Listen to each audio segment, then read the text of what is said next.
Good morning. The Senate Committee on Commerce, Science, and Transportation will come to order. Today, we're considering the President's nominees to lead 3 safety agencies within the Department of Transportation. With us today are Mr. Derek Bars, nominee for Administrator of the Federal Motor Carrier Safety Administration, Mr. Jonathan Morrison, nominee for Administrator of the National Highway Traffic Safety Administration, and Mr. Paul Roberti, nominee for the Administrator of the Pipeline and Hazardous Materials Safety Administration. Americans want a transportation system that is fast, convenient, and reliable, but above all, safe. President Trump and Secretary Duffy have made safety the top priority of the Department of Transportation, and the 3 nominees before us intend to make it theirs as well. As a young deputy sheriff in Florida, Mr. Bars responded to a nighttime collision between a logging truck and a car full of young adults. Ever since, he has spent his career working to improve large truck and motor carrier safety. Mr. Bars served for nearly 3 decades in law enforcement, rising from deputy sheriff to head of Florida's Department of Highway Safety and Motor Vehicles. He is deeply familiar with the FMCSA, having enforced federal motor vehicle regulations and managed FMCSA grants in the state. As administrator of FMCSA, he hopes to modernize the regulations governing the nation's trucking and busing industries. Mr. Morrison is equally dedicated to the mission of Nitsa, ensuring that cars on our road are safe and reliable. This won't be his first time at the agency. Mr. Morrison served as Nitsa's chief counsel during the first Trump administration, and having worked at a leading tech company over the last 4 years, he recognizes that Nitsa safety standards must keep up with automotive innovation. Our third nominee, Mr. Roberti, is ready to manage PHMSA, which oversees transport of hazardous materials. This includes the movement of oil, natural gas, and other critical American energy products over 3 million miles of pipeline in this country. That's in addition to hazardous materials that we move by truck, rail, water, or air. I am hopeful that Ranking Member Cantwell and I can broker an agreement on an overdue PHMSA reauthorization that can be implemented by the new PHMSA administrator. Like Mr. Morrison, Mr. Roberti served during the first Trump administration as chief counsel at the agency to which he has been nominated. In that role, he cleared backlogs of hundreds of enforcement matters at PHMSA. And in various roles in Rhode Island state government, Mr. Roberti modernized the state's pipelines, increased their safety, and shared what he learned with other states. I'm excited to hear what he can bring to the federal agency this time around. I look forward to hearing from all our nominees, and now turn to Ranking Member Cantwell. Thank you, Mr. Chairman. As you stated, we are here to consider these 3 nominees, Mr. Bars to be the Federal Motor Carrier Safety Administration, Mr. Roberti to lead the Pipeline Hazardous Materials Safety Administration, Mr. Morrison to lead the National Highway Safety Administration. Each of these agencies has an important responsibility to protect the health and safety of the traveling public, the movement of goods, and our environment. Unfortunately, since January, we've seen a significant drop in oversight and enforcement actions across these agencies, potentially letting bad actors get away with violating safety and consumer protection laws. So I hope our nominees will share today their thoughts about those numbers and what specific plans we need to have in place. First, Mr. Bars, the Federal Motor Carrier Administration is responsible for enforcing truck safety laws and vetting more carriers operating on our roads and highways.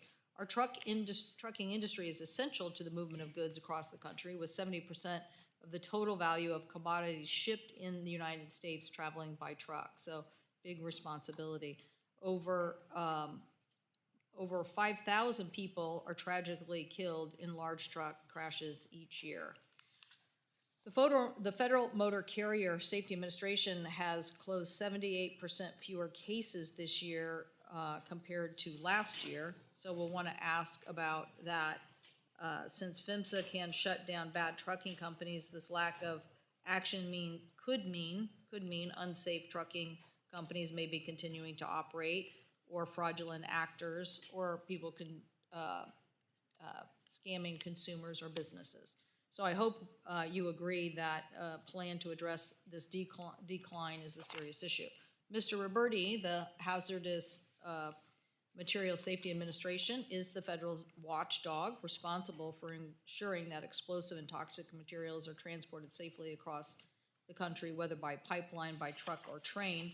Accidents involving hazardous materials have severe consequences. Over the last 20 years, pipeline incidents have resulted in 257 deaths and more than 1,000 injuries and over $11 billion in damages. Earlier this month, 2 train derails in northern Mississippi during the same weekend, both resulting in hazardous material spills. One derailment caused a large fire that forced the evacuation of more than 100 residents, and the other required 50 fire trucks from 12 different departments to respond. PHMSA has opened the fewest pipeline enforcement cases during the first 6 months of this administration than any other administration over the past 2 decades. So we want to understand what's going on here. We want to make sure that we have strong pipeline safety laws on the books and they're being enforced. I wrote to the Deputy Administrator in May sounding an alarm about this trend, and I hope to get further information about this. Finally, Mr. Morrison, the National Highway Traffic Safety Administration, Nitsa, is responsible for enforcing federal motor carrier safety standards to ensure Americans in the cars that they buy and drive are safe. Its investigations are responsible for initiating nearly 2,000 vehicle recalls affecting over 300 million people in the last 20 years. So we want you to continue to play an aggressive oversight role. This includes recalling things such as the Dakota airbag malfunctions, which killed 28 people when they exploded. However, Nitsa has opened 25% fewer investigations into vehicle safety this year. Don't know why, but let's find out. And this is especially concerning since Consumer Report found investigations have already hit an all-time low. So we need to understand what this trend is about and reverse it to make sure we're focusing on safety. So, Mr. Chairman, look forward to asking these nominees the need to make sure we have hardworking inspectors, investigators, and agencies that are doing their job, not taking shortcuts on safety. And I certainly welcome our former colleague, Senator Scott, for being here. We do miss him on the committee, but maybe someday he'll be back. Well, thank you, and now I would like to recognize our colleague and friend from the great state of Florida, Senator Rick Scott. Thank you. Chairman Cruz, Ranking Member Cantwell, members of the committee, I'm honored today to introduce Chief Derek Bars, President Trump's nominee for Administrator of the Federal Motor Carrier Safety Administration. He is a 4th-generation Floridian, an amazing father to 2 kids, Brett and Bentley, and he is also a dedicated public servant. He joined the Madison County Sheriff's Office in 1991 and spent the next 30 years serving his community, 20 of which were focused on commercial motor vehicle safety, before retiring as Chief of the Florida Highway Patrol. Now President Trump has wisely called on him to serve his fellow citizens once again. I've known the Chief for several years, having met him when I was governor of Florida. One particular memory I have is of touring Quincy, Florida, small town just north of Tallahassee, together in 2018 when we visited homes and Floridians impacted by Hurricane Michael. Chief Bars showed then and now his dedication to improving the lives and safety of those around him. He is a proven leader, problem solver who works to understand both people and the issues they face. In 2019, the Chief partnered with the Florida Trucking Association, establishing the Troopers and Truck Drivers Initiative. As part of the initiative, a trooper would spend a workday in a truck with an experienced commercial motor vehicle driver, while a new truck driver would spend a day on patrol with an experienced trooper. This exchange facilitated a deeper understanding of both the roles and responsibilities, ultimately making the highway safer for truckers, citizens, and law enforcement personnel alike. He also worked directly with FMCSA throughout his career and with other transportation partners such as the Florida Trucking Association and the Florida State Legislature to help develop statutory language to successfully enact laws aimed at aligning Florida with federal safety standards. Chief Bars is passionate about safety on our nation's highway systems, and proud to count him as a friend. I look forward to seeing what he will do with Secretary Duffy and President Trump to improve American roadways and make traveling across them safer for everyone. Derek, you have my support, and I urge my colleagues to advance your nomination quickly. You won't be disappointed in your vote, and thank you, Chairman and Ranking Member. Thank you. Would now like to recognize our colleague from the great state of Rhode Island, Senator Whitehouse, to introduce Mr. Roberti.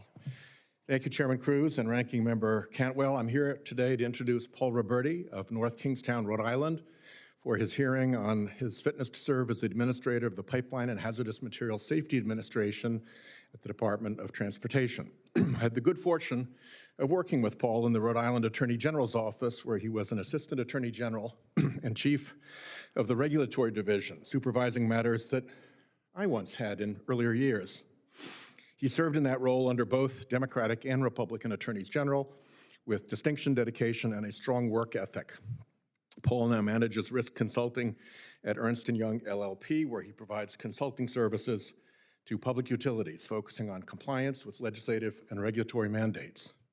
Before joining Ernst & Young, Paul was Chief Economic and Policy Advisor at the Rhode Island Division of Public Utilities and Carriers, where he advised on energy policies and grid modernization. This would be a second stint at PIMSA for Mr. Roberti, as he served as chief counsel there during the first Trump administration.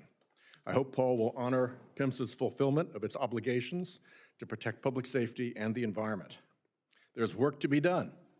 In January, DOT failed to finalize a rule to update safety requirements for repairing leaks in natural gas pipelines, a rule developed in consensus with industry, directed by bipartisan legislation signed by President Trump himself in his first term. Leaks can be deadly, as the Bellingham disaster showed, not to mention the economic cost of hundreds of thousands of tons more methane spewed from pipelines and regulated facilities across the country.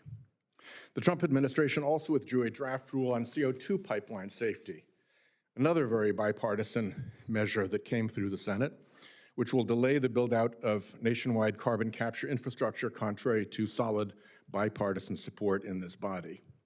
I sincerely hope that Paul, should he be confirmed, will ensure that PIMSA honors its mandate to protect safety and the environment and finalize much-needed updates to national gas leak repair and CO2 pipeline safety standards.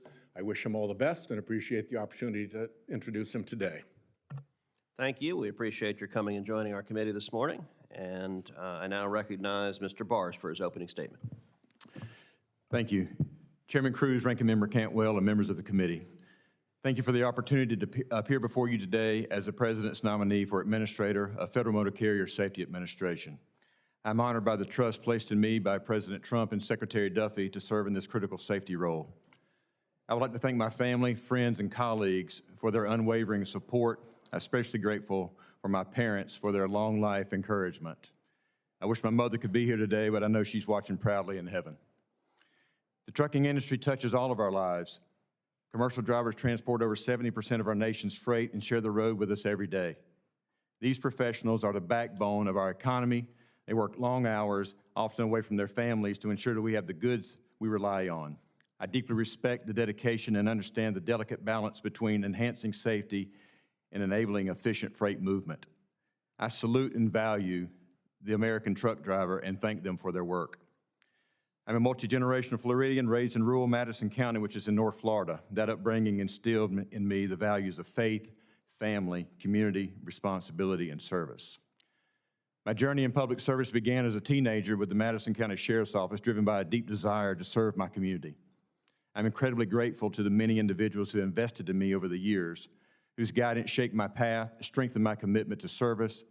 That commitment has led to a 34-year career spanning both in public and private sectors, with nearly 25 years dedicated to commercial motor vehicle safety. I retired as the chief of the Florida Highway Patrol in 2020, but the experiences and lessons learned from my decade spent in law enforcement continue to be a cornerstone in my life. Today, I remain committed to serving my community through my appointment to the Flagler County School Board, where we operate a successful commercial vehicle driver training school, contributing to workforce development and helping prepare the next generation of safe and professional drivers. I have witnessed the devastating aftermath of crashes, stood beside first responders, comforted grieving families, and seen how a single moment can ripple through an entire community. In 2023, approximately 5,000 lives were lost in large truck and bus crashes, including 900 commercial drivers. These are not just statistics. They are parents, children, colleagues, and friends. Every life lost is one too many. No one should have to see the horrific aftermath of a crash like what I and so many first responders have seen. No family should have to endure that kind of loss. If confirmed, I will make roadway safety my top priority. My work has always emphasized open communication and collaboration with the industry, law enforcement, and safety organizations. I understand what FMCSA's actions, what they do impact the entire industry, and I'm committed to ensuring that agency decisions are informed, balanced, and transparent. If confirmed, I will continue to strengthen relationships between government stakeholders, working together on our shared goal of improving roadway safety as well as addressing critical safety issues. During my time with the Highway Patrol, I served the FMCSA lead with Motor Carrier Safety Assistance Program, where our troopers worked diligently to make a positive difference on our roadways. Through this work, I witnessed the importance of strong partnerships to advance safety. At the national level, I served as the chairman of the Commercial Vehicle Safety Alliance Enforcement and Industry Modernization and the president of the Transportation Industry Membership.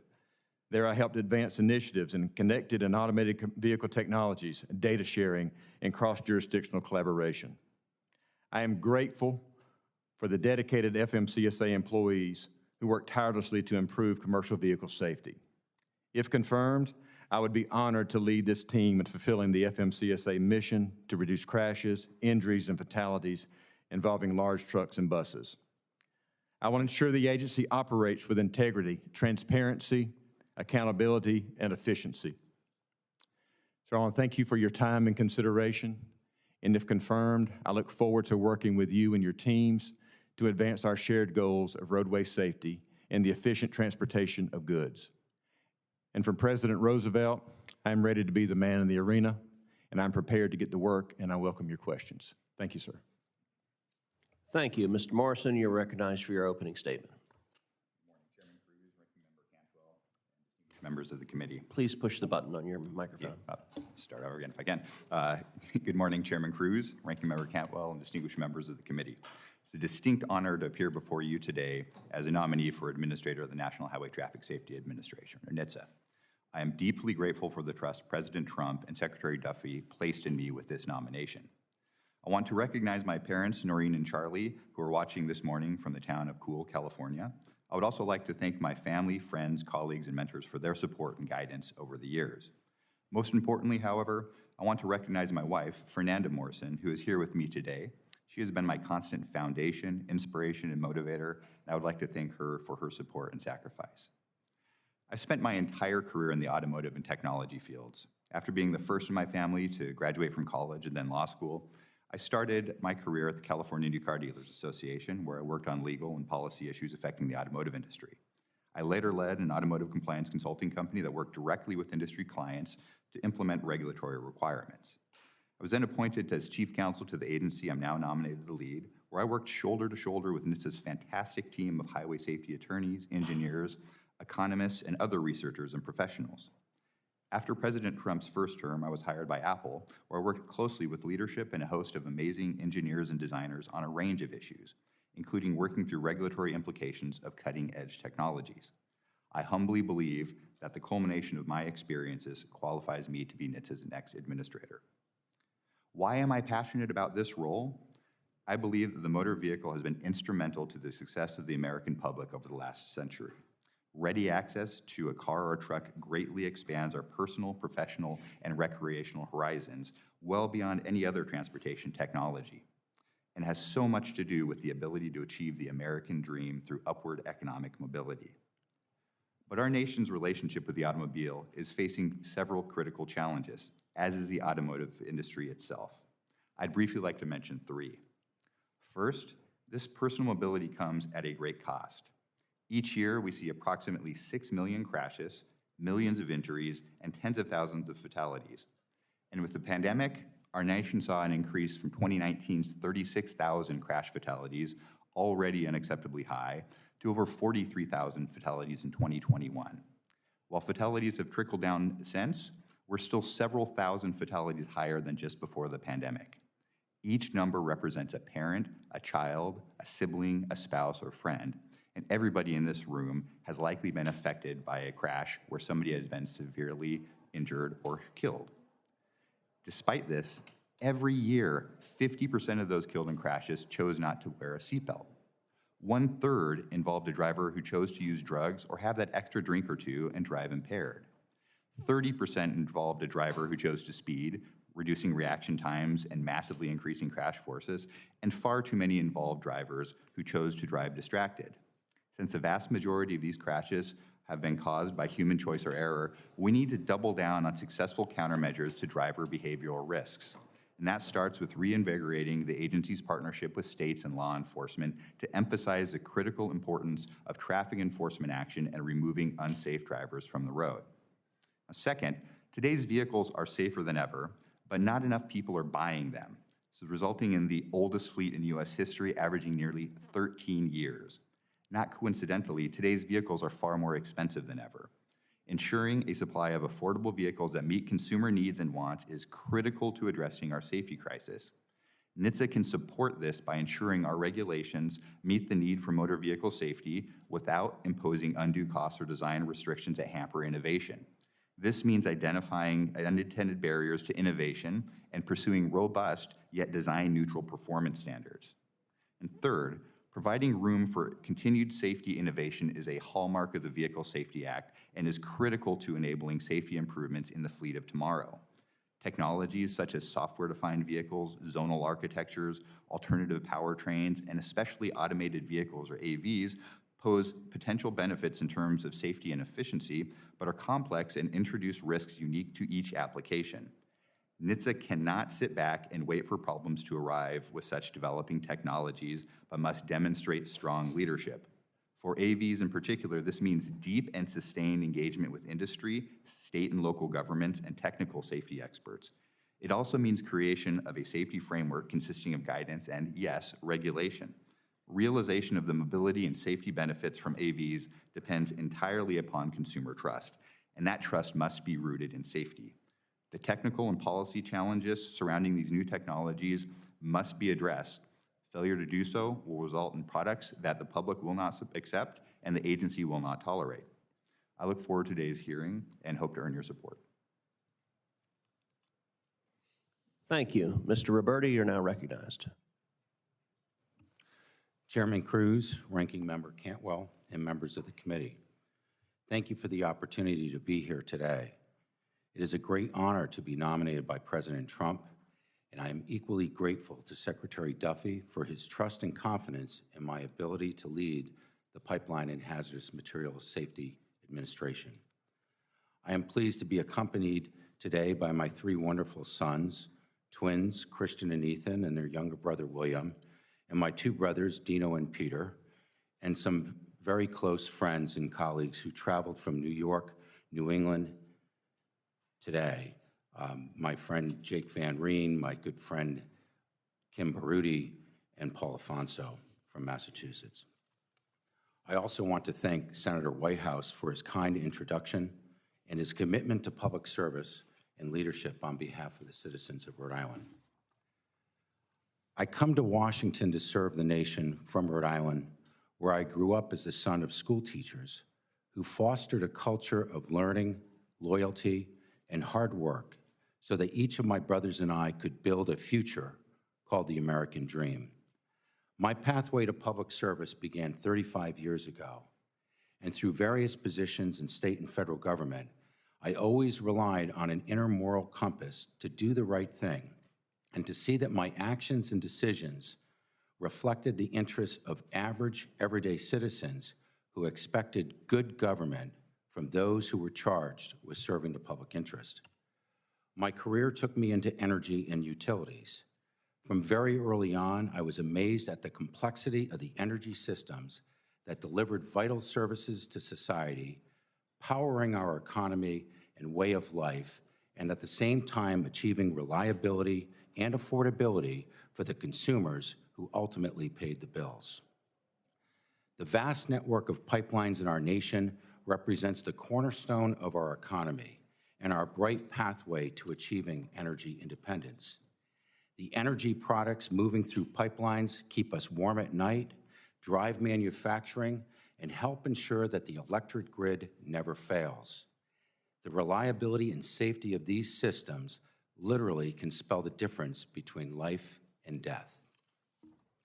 When I was a Public Utilities Commissioner in Rhode Island and learned that some of our pipelines dated back to 1850, installed even before the Civil War, when Abraham Lincoln was still a member of Congress, and that these vintage cast iron systems ultimately resulted in preventable tragedies such as Allentown, Pennsylvania, and East Harlem, New York, it galvanized my drive to advance pipeline safety. To realize the President's vision for unleashing American energy, we must instill great confidence that our transportation systems are safe. Whether it be natural gas moving through pipelines, crude oil over railways, lithium batteries in airplanes, or the fireworks that mark our 4th of July celebrations, ensuring the safe movement of hazardous materials throughout the nation's transportation systems must always be PHMSA's top priority. I am honored to be considered to lead PHMSA's dedicated workforce as they strive to maintain and enhance the safe movement of hazardous materials across all modes of transportation, including pipelines. Today, we face many threats and challenges to our pipeline infrastructure. Physical and cybersecurity threats from bad actors, whether individuals or nation states, pose a steady and growing risk to the safe and reliable operation of our pipeline systems. The best defense against these threats requires constant vigilance and close coordination with federal, state, and local government partners, as well as collaboration with industry. And if a bad incident occurs, these same defensive measures are equally critical in the context of emergency response and recovery. Allow me to close on a positive note. New technologies, engineering advances, and innovation offer substantial opportunities to advance safety while lowering costs for the American consumer. For example, the power of advanced capabilities like artificial intelligence can be leveraged for obtaining higher quality risk assessments to evaluate the integrity of pipeline systems and harness towards the development of better technologies for containing hazardous materials. If confirmed as administrator, I not only commit to being a fair and effective regulator, but also will seek opportunities for unleashing American ingenuity to advance safety and bring us closer to the goal of zero incidents. Thank you, Chairman Cruz and Ranking Member Cantwell. I look forward to answering the committee's questions. Thank you very much. Mr. Bars, let's start with you. Today, the United States has reciprocity with Mexico and Canada, such that all three countries recognize each other's commercial driver licenses.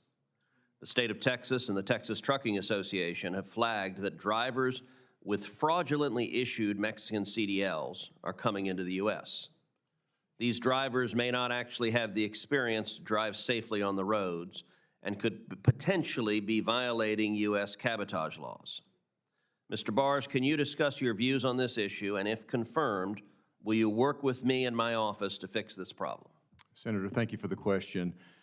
Safety is paramount, as we discussed earlier with my career in law enforcement, making sure that all drivers are safe on our roadway, but ensuring that drivers are qualified and safe has got to be the utmost importance of what we're doing with commercial vehicle safety.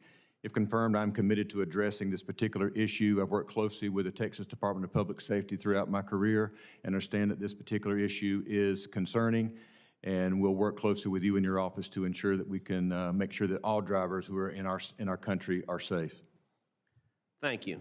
Mr. Roberti, in a recent pipeline safety hearing held by this committee, my colleagues on the other side of the aisle asked whether PHMSA has been taking a lax approach to pipeline safety enforcement. Can you tell us about your safety enforcement record as PHMSA's former chief counsel and how you plan to appropriately enforce the pipeline and hazmat transportation rules. Thank you, Chairman Cruz, for the question. As you know, my last stint at PHMSA, we processed almost 800 enforcement cases. An effective inspection and enforcement program within an agency, a safety agency like PHMSA, goes to the heart of PHMSA's mission. And if confirmed, I can assure you I will bring that same transparent and effective approach to making sure that we have a strong enforcement program. Thank you. Mr. Morrison, how should Nitsa encourage automakers to build safe and reliable vehicles without relying on costly government mandates that raise vehicle prices for consumers? It's a great question, Chairman Cruz. I think the first thing is making sure that automakers understand the agency's expectations for safety. Remember, we have federal motor vehicle safety standards, but more importantly, the agency has very, very broad defect authorities, and automakers have a responsibility to recall vehicles within 5 days of a defect in design, construction, or performance that could lead to an unreasonable risk to safety. So there's an automatic regulation that's working in the background, and making sure automakers understand that can allow them to ensure that their designs are robust. Now, you do need regulation with new technologies. I think that's something that's clear, but only once the technology is well understood by the agency and the industry, and usually after the development of consensus standards. Mr. Bars, freight fraud and theft has become a rampant problem across the United States. FMCSA must remain a safety agency, but there are things FMCSA can do in its role overseeing motor carrier safety that would stop fraud. For example, FMCSA is updating its registration system, and as a part of that work, it will stop issuing new motor carrier, or MC, numbers and require more thorough identity verification. Mr. Bars, I'm working on legislation to enhance FMCSA's ability to identify and stop fraud. If confirmed, will you work with me on ways to stop fraud and freight fraud, and what do you see as the most promising strategies? Senator, thank you for that question. You're exactly right. This is a nationwide issue that is causing major issues, again, with the trucking industry and our economy. I look forward to working with you on this particular issue and working with all the different partners that we have to ensure that bad actors are penalized or they go to jail the way they need to, and we can work together with different agencies to make sure that that can happen. But I look forward to working with you on this particular issue moving forward. Yes, sir. Thank you. Mr. Roberti, in the 2020 PIPES Act, Congress authorized PHMSA to approve test programs for pipeline operators to evaluate innovative new pipeline safety technologies. However, we've heard that PHMSA received no requests to engage in the test programs due to the mountain of red tape the Biden administration required for approval. Mr. Roberti, as PHMSA administrator, will you plan to work with the pipeline industry to encourage the use of test programs to advance new pipeline technologies without the imposition of non-statutory red tape, including by removing the non-statutory requirements the Biden administration placed on the test programs? Mr. Chairman, I have heard there's been a lot of criticisms about special permit process.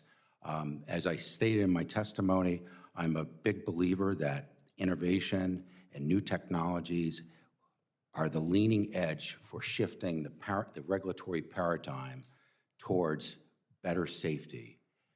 And so I can certainly, I don't know what's going on there regarding those programs and the processing of those requests and the pilot programs, but I certainly will commit to making that a priority to look into that situation and see about ways of streamlining and certainly removing red tape so that we can be faster in pursuing opportunities to bring new technologies, enhance safety. Thank you. Ranking Member Cantwell.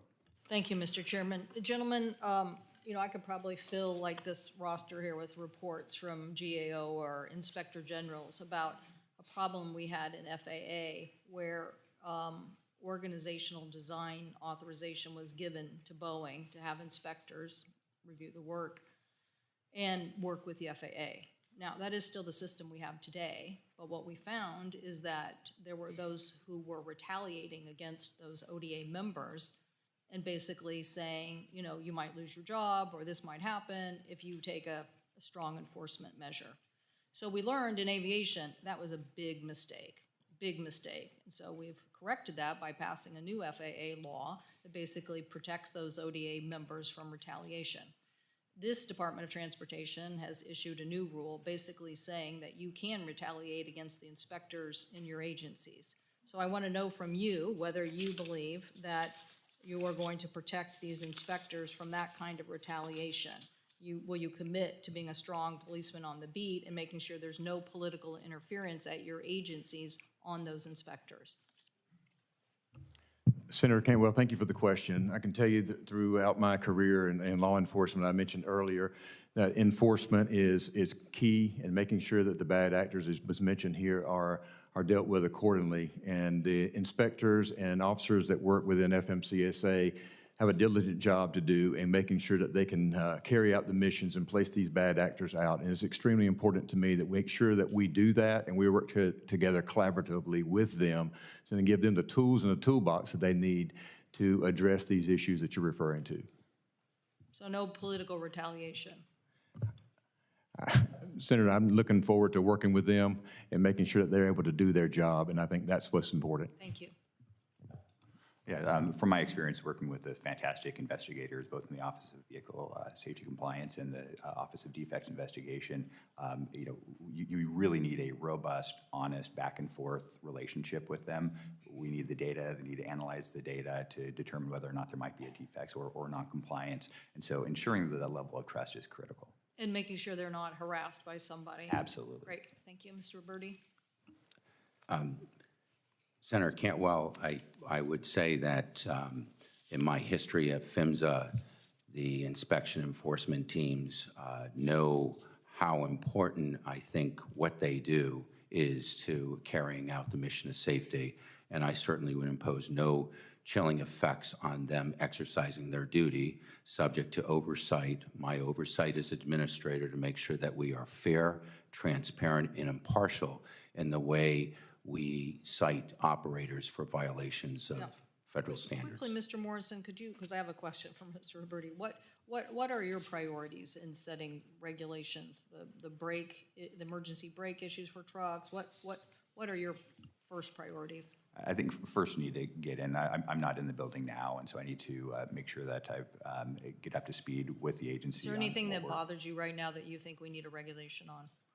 I think one thing we need to explore, and I mentioned this in my testimony, during the first term, we had worked on autonomous vehicle safety framework, taking comment from the public, working with industry to get a sense of the state of technology. I think the state of technology has moved forward now, and I think we're at the point now where we need to start looking to find ways we can build public trust, and that includes guidance documents and regulation once we're at that point. Yeah, I'll ask some more for the record on that. But Mr. Roberti, you mentioned the cybersecurity problem, and you know pipelines are now. You don't threaten the United States anymore by, well, you might, but you might. Sending a sub into our waters or a plane into our airspace. You basically use the pipeline system or some other system to cause failure. So what do we need to do to accelerate our protections of our U.S. pipelines? Well, the cybersecurity jurisdiction resides within the Department of Homeland Security. During my last time at PHMSA, we negotiated and executed an interdepartmental agreement to help bolster our presence in control rooms, working with the Transportation Security Administration. We also engaged directly with the Department of Energy. I think that across the federal landscape, there needs to be full engagement, information sharing, and thinking about how we can leverage each other's resources. PHMSA has inspectors out in the field. TSA doesn't, so we work to partner with them to to bring more visibility and put an eye on some of the important factors of what operators should be doing on the pipeline front. Collaborating with... Doesn't Colonial tell us we need some sort of task force? And you mentioned the private sector. I'm a big believer in encouraging that dialogue back and forth. But the problem is here you're way down in the bowels of DOT, and yet this is a big infrastructure issue for the U.S. And how do we get it elevated so that we are putting the best cyber minds onto this particular task? Yes, so as I said in my testimony, this is a top priority for me. The threat vectors are always, they're constant and they're always changing and they're always evolving. I think what you need are people who come into these positions to have that at top of mind. Those are the things that should wake any administrator up at 2 a.m.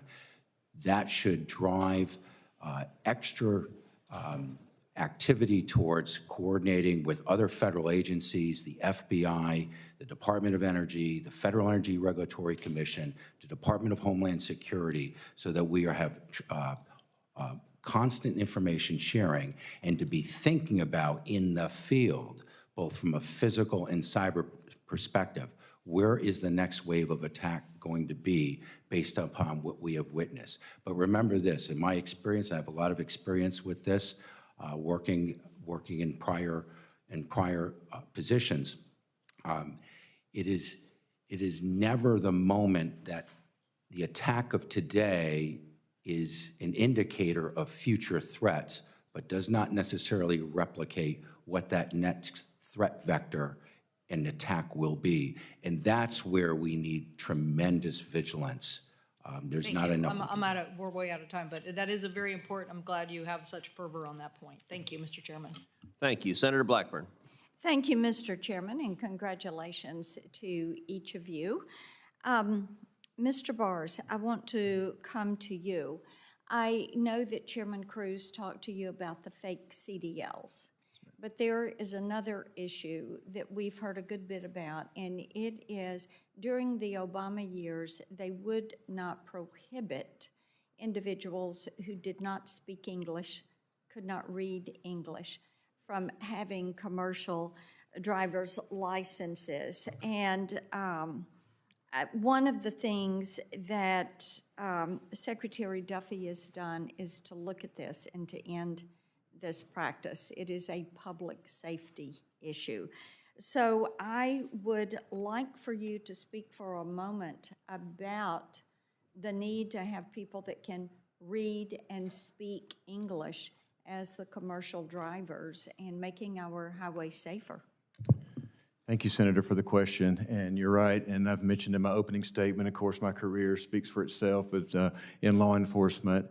And I have been a roadside inspector and inspecting commercial motor vehicles and understand that the difficulty that it places on me as the inspector of having to communicate with someone who cannot communicate with you. As an inspector, if I'm going to do a level 1 inspection, which is doing a full inspection of that vehicle, and having to get up under and check brakes and so forth, I need to be able to communicate with that driver, not only for the safety of the roadway drivers, but also me as the inspector if I'm going to inspect that truck. So it's extremely important that that driver is able to at least have a conversation, understand the commands, and understand our road signs for safety. It's safety first, and that's where I believe my experience comes into this as understanding the effects that it plays on roadside as well. Well, you know, we are a logistics hub in Tennessee. Yes, ma'am. And the Memphis area with all 5 Class 1 railroads, with the port, with FedEx. So this is something that during previous administrations, there was quite a bit of concern. Mr. Morrison, I'd like to come to you.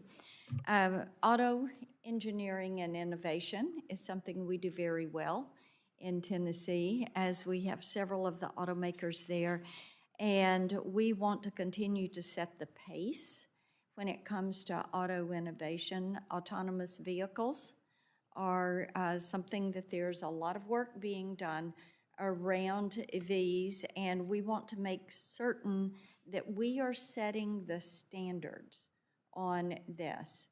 that it's not China or someone else that is setting the standards. And what I'd like to hear from you is what specific steps you feel like you can take so that we stay in that driver's seat, if you will, when it comes to global auto and autonomous innovation.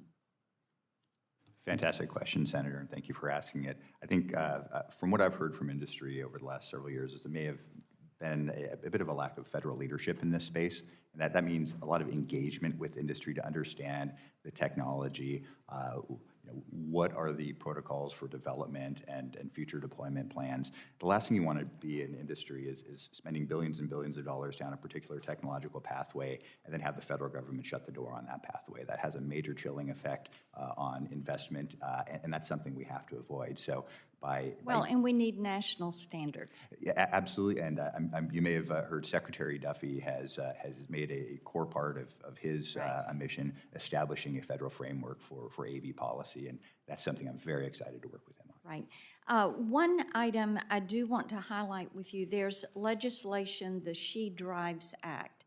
This is something Senator Fisher and I have worked on. Now, what we know is that women are 75% more likely to be injured and 17% more likely to die in auto crashes. And one of the gaping holes, if you will, was that crash test dummies were all male configurations and not female. And so this would require utilization of those female crash dummies as you're doing these tests. So I just want to highlight that with you as you are modernizing testing protocols, that consideration needs to be given in that regard. And my time is about to run out, so I will get you to do this one on the record for me, a response on the record. The 2022 GAO report showed that Nitsa failed to complete 17 of 22 mandated rulemakings by their deadlines. And these deadlines are set in law. They are not suggestions. They are requirements. So I would like to have you submit to me what you will do to decrease these long delays when it comes to the rulemaking and implementations. Thank you. Thank you, Mr. Chairman. Thank you. Senator Klobuchar. Thank you very much, and thank you to Senator Lujan for letting me go first here. So distracted driving. Mr. Morrison, I've long done a lot of work in this area, like many of our senators. We've lost several constituents, including 19-year-old Shreya Dixit from Eden Prairie, who died just so young, involving another driver when she was a passenger. You mentioned in your testimony that too many crashes involve distracted drivers and the importance of working with local law enforcement. I think people don't understand how many it is. Early on, I worked on drunk driving a lot when I was prosecutor, and this is kind of, we've done some good things there, not enough, but it's kind of taken over. And could you talk about the work that you will do? I was thinking back to Secretary LaHood did a lot in this area early on. Talk about what you'd like to do on distracted driving. Absolutely, and thank you, Senator, for the question, and thank you for your leadership in this area. We've had over 3,000 fatalities each year, going back to the last 5 years, that are distracted, and I think that's very well undercounted. Unlike impaired driving, where somebody can, there's a blood test or a breathalyzer test where you can tell somebody is impaired. With distracted driving, it's much more difficult to determine that because you don't have the ability to determine whether or not somebody was using a phone while they're driving. So I think that's undercounted. I think the messaging that the agency puts out there is very important. Yeah. I would look to double down on that messaging, and then also working with law enforcement too. And trying to figure out if the spot checks are working or what works, kind of some updated information will be helpful for us. I think catalytic converter theft, I'm sure aware of that. These catalytic converters taken from unattended cars. And last week, Senator Marino, who knows a little bit about cars down there, he and I reintroduced the PART Act to provide law enforcement officers with the tools and resources they need to crack down on the crimes. The bill actually, if you could look at it, tasks Nitsa with updating motor vehicle theft prevention standards to ensure converters are marked with a traceable ID number. These are oftentimes horrible criminal cartels and organizations that engage in these thefts. Do you commit to working with us on this issue? Yeah, absolutely. Catalytic converter theft is a scourge in our society. It creates a huge amount of inconvenience. It's it's very expensive to replace. And if that bill is passed, I'll absolutely be looking forward to implementing it. Okay, thank you. Mr. Bars, congratulations. According to recent reports, FMCSA's carrier enforcement efforts have slowed, or at least there's not a quarterly motor carrier safety progress report this year. Could you talk about how, as a retired law enforcement officer, how law enforcement acts as a deterrent to unwanted and unsafe behavior, and could you move these reports and other things along if you get into your position? Yes, ma'am. Thank you for the question, Senator. That's very important to make sure that we're strengthening enforcement, compliance, and training, and also the uniformity of making sure things are across the board are the same. I look forward to being able to understand what's going on within the agency of where there's some of these lacks, potentials may be happening, if you will, and making sure that the investigations are being completed and that we are taking bad actors off of our roadways that need to carry us out of service, if that's the case, or whatever interventions that have to need to take place as well. Thank you. Yesterday, the Senate Judiciary Committee with Senator Grassley and Senator Durbin held a bipartisan hearing on retail theft. And actually, one of the eye-opening things for me out of that hearing was cargo theft and how these crimes impact the entire food chain and supply chain. And I had no idea how much was going on. One dairy protein export company in Minnesota has reported an average of 1 to 3 break-ins per month in containers of dry milk powder. If confirmed, will you work to combat these crimes as opposed to committing these crimes? Senator, thank you for the question, and that is a large yes. And working closely with all the different stakeholders we have, that has got to be a focus in our time that I've worked on the Law Enforcement Advisory Board for the American Trucking Association. That has been one of their key points for us to work collaboratively with all the different stakeholders to combat this. But I look forward to working with you and others on this. Okay, thank you very much. Mr. Roberti, I had a question on cybersecurity. I heard it was asked, so I'm going to just confound the other members. Like when you ask a question here, then you ask it again because you want to hear the answer. But I'll look back at your answer to the question, and it means a lot that Senator Whitehouse introduced you. Thank you. Thank you, Senator. Thank you. Senator Moreno. Well, thank you, Chairman, for having this hearing. Thank you for the three of you for your willingness to serve this country. Not shockingly, I'll start with you, Mr. Morrison, on the car side of things. So I think it's important to set the stage because I think there's a lot of things that happen here that are partisan. There's a lot of things that can be extraordinarily bipartisan. Safety is something that can be extremely bipartisan. I think there's not a Republican that I know that would want our roads to be less safe. But generally, you talked about this in your testimony, and I think we need to dive deeper into it.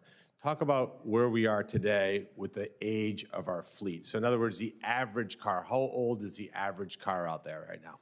The average age of a vehicle in our fleet, we have 300 million so vehicles in our light-duty fleet. It's approaching 13 model years old. And the safety implications of that are profound. A few years ago, Nitsa did a study evaluating the impact just on age, model year age of a vehicle, and found that a vehicle that is 12 to 15 model years old versus a vehicle that is 0 to 6 model years old, there's a 19% higher chance of a fatality if you're in a crash. It's a profound impact. So getting the age of these vehicles down is critical. Right, so I think one of the things that we should hyper-focus on is how do we reduce the age of the fleet? How do we get that average back to 8, 9 years old where it used to be? And it's obviously about automobile affordability. So I just want to tick through some statistics because I think it's just interesting. So 10 years ago, if you were a car company, you had to produce cars that generally had a fuel economy rating somewhere around 35 miles per gallon 10 years ago. So 35 MPGs, pretty high. You and I are probably around-ish the same age. 35 mile per gallon car back when we were kids would have been pretty good, right? 10 years later, that standard became 39 miles per gallon. So 35 to 39, you think, well, that's decently achievable over a decade. Under the Biden administration, they wanted that to be 50 miles per gallon in 2 years. 34 to 39 over a decade, 39 to 50 over 2 years. Is that reasonable or achievable? I think that's being evaluated right now at the agency. Yeah, and I'll paraphrase, insane. And on top of that, places like where you live, California, where insane goes to get crazier, you had the ability for California to set different standards. Now, thanks to this Congress, California no longer can set a different emission standard or CAFE target or electric vehicle mandate than the rest of the country.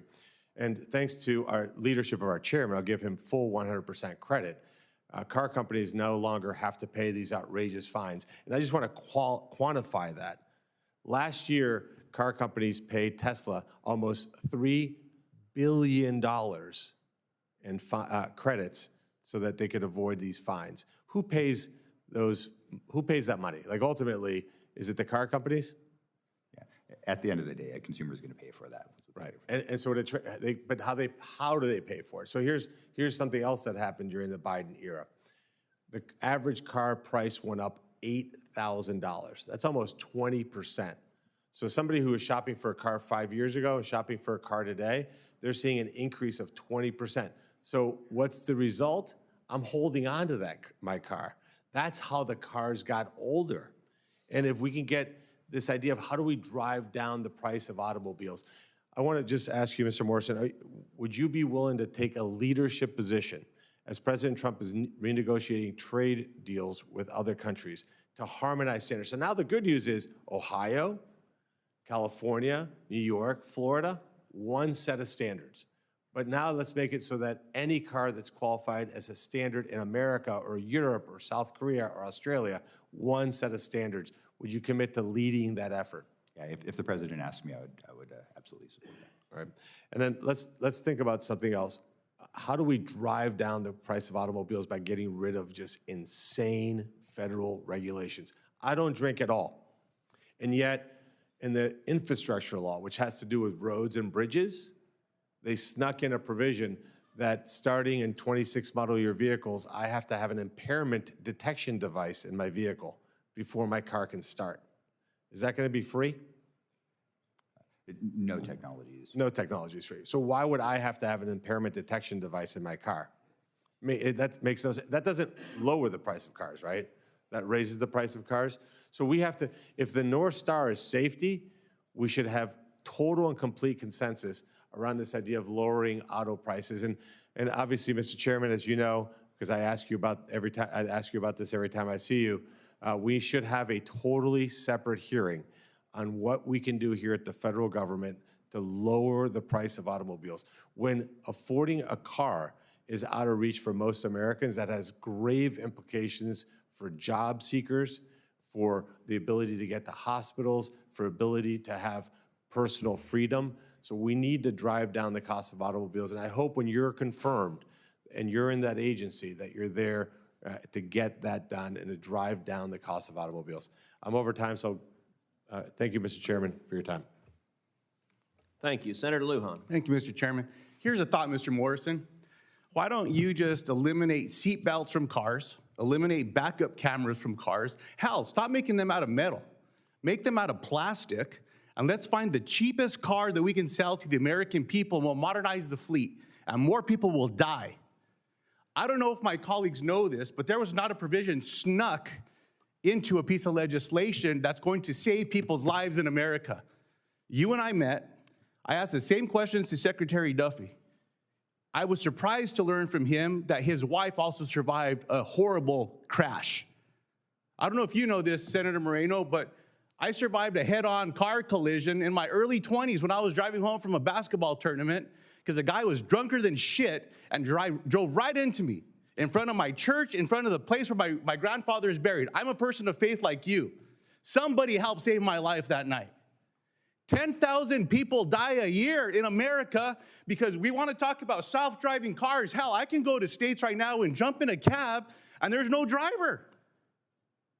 That's safe? And we can't install technology that 9 auto manufacturers have already filed patents. This legislation worked. The markets are reacting. In Europe, you can already get in a car that has this technology available, not just to tell if you're drunk, but to tell if you're impaired. The technology exists. 14 tier 1 and tier 2 suppliers. Look, I'm not an auto person, but I understand that those are the folks that the major auto manufacturers work with to get technology in vehicles. They can tell if you're impaired. Hell, go to an auto show.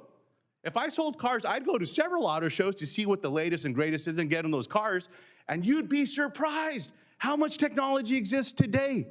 These are not the questions that I planned, but when someone is suggesting that legislation was snuck into a bipartisan bill, I don't think Rick Scott is a liberal member of this body.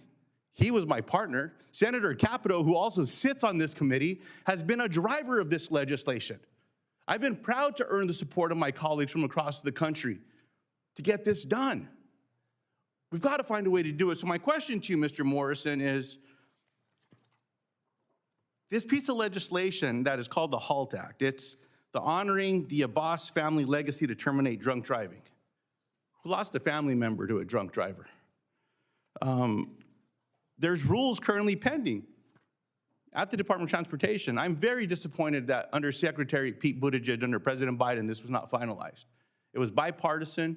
We worked on it bicamerally, bipartisan in both chambers and got this done. We negotiated with the auto manufacturers. Everyone was at the table. Someone from Mothers Against Drunk Driving is actually in this room. I hope all of us take time to sit down with them and find out how many people are dying in our states so that we can all get behind this technology. Can I get your commitment, sir, that you will make progress on moving forward the existing rulemaking pursuant to the HALT Act? Absolutely. And as I said when we met in your office, and I enjoyed our meeting, I thought it was a productive meeting. I'm not in the building now. It is a day one priority of mine to get in there and get a sense of the state of the technology. That's the technology that DOT has been working on for years, but not just the state of that technology, but the state of the technology that's being developed elsewhere. That is something that I appreciate it. I mean, that's all we can ask for. There should be no question that existing technology works, and some people are actually driving cars that do this stuff already. It's working. Another issue that I care about deeply is ensuring that trucks have side underride guards to prevent cars, pedestrian, and bicyclists from being crushed underneath. As a result, according to Nitsa, the cost of installing side guards exceeds the benefits. Unfortunately, to reach this estimate, Nitsa makes assumptions in their cost-benefit analysis that excludes whole categories of preventable deaths of vulnerable road users such as pedestrians, bicyclists, and motorcyclists. I don't understand that. I mean, if it's going to be studied, it should be studied. And then an answer should result based on whatever the research is.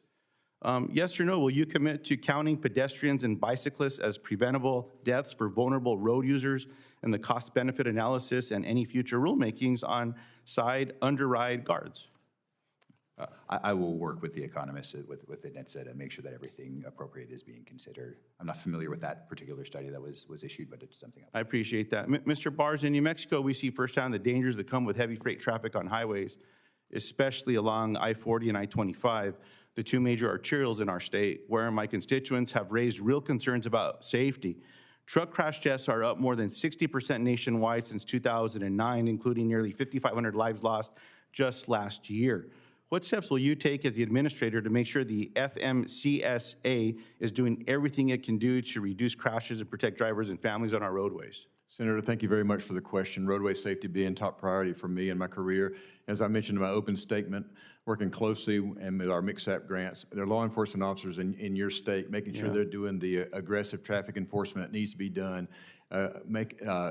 Also going and doing the inspections that need to do and try to do preventative it concerns finding those violations well before they happen so we can prevent those crashes from happening during a regular routine inspection is critical. Appreciate that. Mr. Chairman, I have other questions. I'll submit them into the record. I thank you for the time. I just hope we can find some common ground on public safety. I heard like my colleagues say that that's something Democrats and Republicans agree on. Do we or don't we? It's time to put up or shut up when we get these rules in place and we're to choose to save the American people or we're not. That's what it's going to come down to, and I hope that we can find common ground to get this done. It's not easy to talk about almost dying. Sometimes things happen for a reason. And I guess that I've learned from this president, if God gives you another chance, you better do something with it. And I'll be damned if I'm not going to do something about it. Thank you for the time, Mr. Chairman. Senator Peters. Thank you, Mr. Chairman. Mr. Morrison, congratulations on your nomination to serve as the administrator of the top auto safety regulator here in the country. As a senator from Michigan and the chair of the, ranking member of the Surface Transportation Subcommittee, two of my top priorities are saving lives on our roadways and making sure the automotive industry has the regulatory certainty that it needs to continue to innovate and to compete on a global scale, helping us to reach those security goals. So my question for you, sir, is Nitsa, as you know, plays a key role in ensuring that Nitsa certified vehicles are recognized and accepted in other markets, which is critical to the American auto competitiveness of our industry. So my question is, if confirmed, will you ensure that Nitsa strongly supports the mission, including harmonization efforts and leadership in global regulatory bodies to prevent non-tariff barriers on American autos? Yeah, it's an important part of Nitsa's mission, working with the other countries on trying to create global technical regulations, and they're very active in that, and that is something I look forward to continue to work on. Very good. I was encouraged to see Nitsa's recent announcement that it will pursue a regulatory framework for autonomous vehicles that includes objective testing standards and rulemaking. However, I'm concerned by the reports that as much as over half of the Office of Automation Safety, which I pushed to fund, has been terminated terminated in staffing cuts, basically, at Nitsa. This office will be responsible for carrying out rulemaking efforts related to autonomous vehicles and other safety technologies, which experts tell us will take a high level of technicality and expertise, not to mention manpower, to figure all of this out. So I have a couple questions for you. First off, can you commit to fully staffing offices like the Office of Automation Safety to ensure that they can competently and successfully carry out rulemakings relative to AAVs and other cutting-edge technologies? I've seen media reports. I'm not in the building now, but I have seen media reports about staffing. I think a lot of people may have left pursuant to a deferred resignation program, but I know Secretary Duffy has mentioned a number of times that where there are gaps that need to be filled, particularly to achieve priorities, we will fill those gaps. So you will be committed to fully staffing it? You're giving me that commitment today? Yeah, I will be committed to looking to hire up to make sure that we can achieve those goals. Based on your experience at Nitsa, do you believe the agency can carry out multiple rulemakings related to autonomous vehicles and make needed progress on the over 12 overdue rulemakings mandated by Congress if it faces significant personnel cuts? Again, I'm not there now. I don't know how the staffing is allocated, but I will commit to looking to make sure that we have adequate manpower to complete our mission. What actions do you believe are necessary to ensure deployment of autonomous vehicles is safe, transparent, while also ensuring that the United States is at the forefront of innovation? Please tell me kind of your thoughts about what we need to do. I think first and foremost, we need federal leadership in this space, and that involves, I think, in large part, using the convening authority of the federal government, meeting with the developers, meeting with technical safety experts to understand the state of the technology now, the development pathways that various entities have been pursuing, and making sure that the industry understands what the agency believes are the appropriate paths forward. I think getting that understanding with industry, having the industry gaining an understanding of the agency's perspective, I think that's something that may have been lacking, and that's a major gap I look to fill. And that's going to involve guidance, and as I mentioned in my testimony, yes, it will involve regulation once that's ready. What specific risks do you see to the United States if we do not remain at the forefront of AV innovation, especially with China's major strides in this area? As you're probably well aware, they're investing massive amounts of money and believe this is the future of transportation. What are your concerns related to that? My concerns is that we have a foreign adversary of this country who is investing incredible amounts of resources into this industry. And they're looking to push things forward. From what I've heard, I'm not over there, I've heard that some of the developmental pathways that they're approaching are not as robust as the industry is used to. That's something that gives me pause, it gives me concern. But if they win that technological race, they will be the ones that are setting these global standards, and their technology will be that's deployed around the world, and that's something we can't have. Mr. Roberti, the Commerce Committee is now actively working on a pipeline safety reauthorization effort, as you know, in a little over time, but perhaps as quickly as you can. If you could just give the committee what's kind of top of mind to you as the top issues that this bill needs to address. Well, certainly from the last reauthorizations, there's a number of outstanding mandates. I think that's a high priority to complete mandates. Looking forward, not being at the agency yet, I hope to engage with your staffs and your offices to come to some conclusions on what would be best in that authorization. Very good. Thank you, Mr. Chairman. Thank you. Senator Markey. Thank you, Mr. Chairman. Mr. Morrison, let's start with an argument in your testimony. Regulations raise car prices. This argument is not new. In fact, automakers have always fought common sense safety regulations by saying they are too expensive. Let's look at a few examples.